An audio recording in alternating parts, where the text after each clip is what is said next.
bensin. Jadi apa saja yang menjadi kelebihan daripada mobil Kijang bensin dan Kijang diesel, apa saja yang menjadi kelemahan daripada Kijang bensin dan Kijang diesel.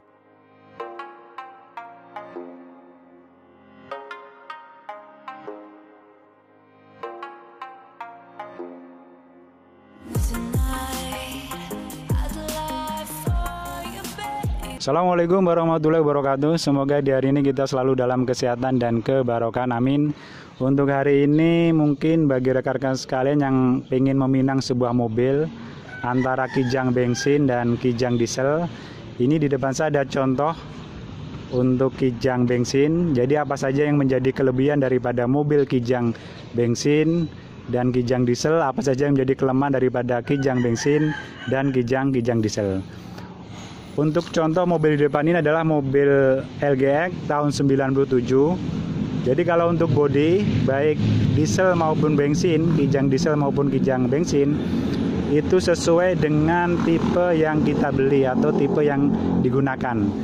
Jadi kalau kita membeli tipe LGX baik bensin maupun diesel, otomatis di pelek dia sudah menggunakan pelek racing semacam ini ya. Lampunya dia ya sudah seperti ini. Kalau dia LGX ya, kan ada juga yang dia masuk ke dalam, itu berarti adalah tipe LX atau SX. Nah, tergantung tipe yang kita beli. Di bagian bodi yang lainnya sama semua, termasuk di bagian samping sama ya, dan di bagian belakang juga sama. Dia sudah mendapatkan wiper. Kalau dia sama-sama tipe LGX. Kalau kita masuk ke bagian dalam di pintu, kita juga sudah mendapatkan 4 power window, pengaturan central lock, pengaturan central power window juga sama. Di bagian dalam juga sama ya, speedometer juga sudah ada RPM-nya lengkap, dapat AC, audio, terus dapat konsol box, dapat double blower ya, double blower. Terus jok belakang juga sudah menghadap ke depan. Kalau seandainya sama-sama yang kita gunakan adalah tipe LGX atau yang kita beli adalah tipe LGX.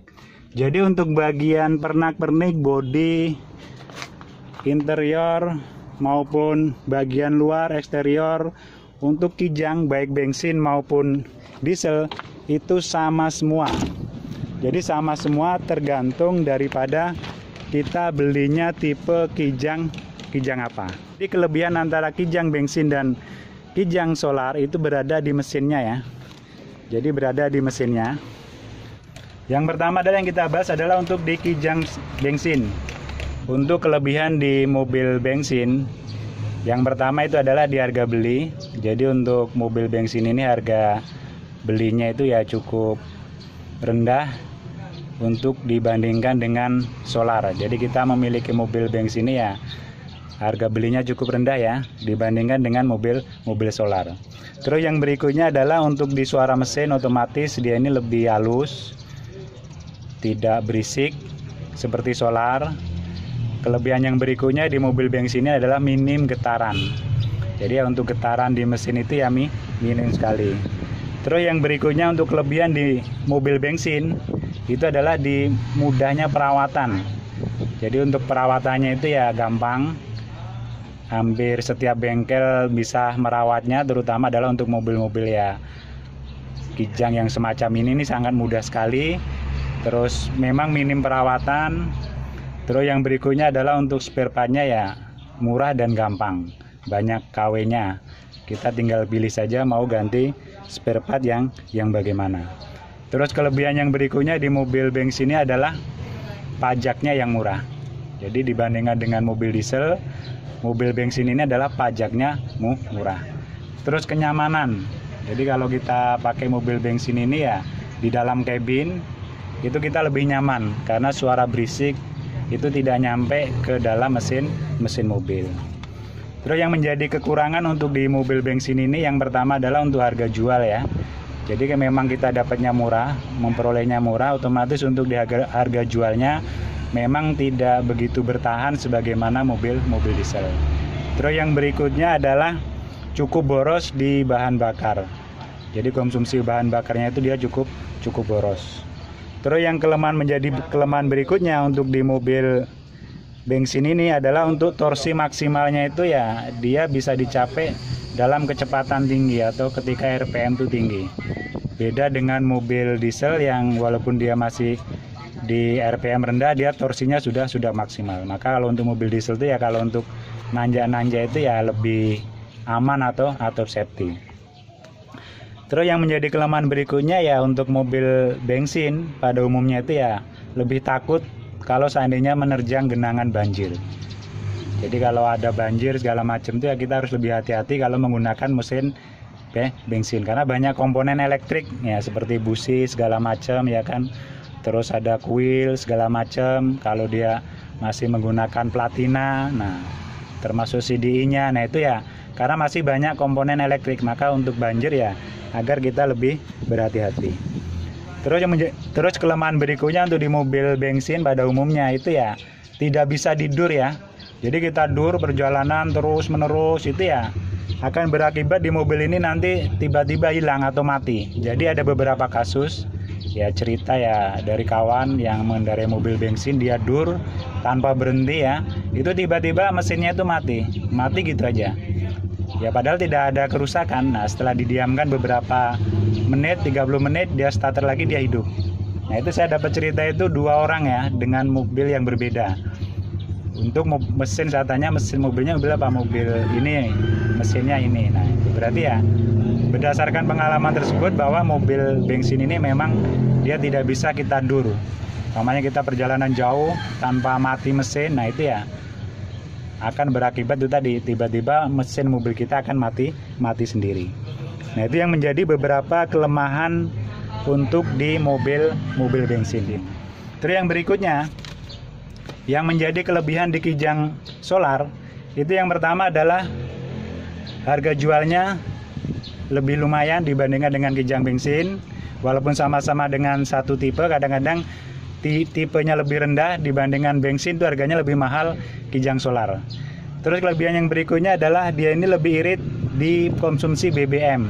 Jadi konsumsi BBM-nya lebih irit daripada Kijang bensin. Kalau bensin semacam ini kita paling 18, 110 itu udah maksimal ya. 112 sampai 15 itu ya apalagi. Kalau solar masih bisa 115, 116, nah itu. Jadi dia lebih irit untuk konsumsi BBM-nya. Terus kelebihan yang berikutnya ya, karena dia tidak banyak semacam ini, komponen elektriknya, dia lebih gagah kalau untuk menerjang banjir. Jadi ya lebih tidak was-was lah. Kalau seandainya ada banjir-banjir kecil kita terjang tuh lebih tidak was-was. Terus kelebihan yang berikutnya adalah mampu digedur ya. Itu tadi perbedaan kebalik dengan Kijang bensin. Kalau Kijang bensin tuh ya kalau digedur tuh ya mengkhawatirkan, kalau solar itu lebih bagus. Jadi mesin semakin panas itu semakin baik. Maka tidak jarang kalau kita lihat mobil-mobil bus itu ya walaupun perjalanan jauh dia di rumah makan tuh mesinnya masih hidup. Karena ya semakin mesin itu panas untuk di diesel ini, selagi sirkulasi segala macam lancar dia makin bagus untuk di tenaga. Jadi Kijang Solar ini mampu digedur walaupun untuk perjalanan jauh. Terus yang menjadi kelemahan untuk di Kijang Solar itu ya otomatis pertama adalah suaranya berisik. Jadi jangan harap kita memperoleh kenyamanan untuk di suara. Kalau orang dia memilih kenyamanan itu ya tidak cocok untuk menggunakan mobil Kijang Solar. Kecuali kalau mungkin Kijang yang sekarang ya, yang sudah teknologinya maju, oke lah itu aja. Masih ada beberapa komen bahwa untuk Kijang Solar itu suara mesinnya itu masih masuk ke dalam kabin. Terus yang berikutnya adalah getarannya cukup besar karena daripada proses mesin. Berbeda yaitu dengan Kijang bensin yang getarannya lebih halus. Terus yang berikutnya adalah otomatis biaya perawatannya lebih mahal ya. Karena olinya saja lebih banyak, terus dia ada filter solar segala macam. Nah, wajarlah untuk biaya perawatannya lebih mahal. Terus yang berikutnya adalah harga pajaknya lebih mahal dibandingkan dengan mobil bensin. Nah, itu yang menjadi kelebihan dan kelemahan untuk antara Kijang bensin dan Kijang Solar. Tapi ya itu semua tergantung keinginan kita untuk memiliki sebuah mobil atau hobi kita. Kalau orang hobi menggunakan diesel tuh ya nggak jadi masalah walaupun suaranya berisik. Tapi kalau emang dia nggak hobi menggunakan diesel ya, walaupun dieselnya halus tuh ya tetap aja seneng hobi menggunakan mesin bensin. Semoga bermanfaat. Mohon maaf bila kurang berkenan. Assalamualaikum warahmatullahi wabarakatuh.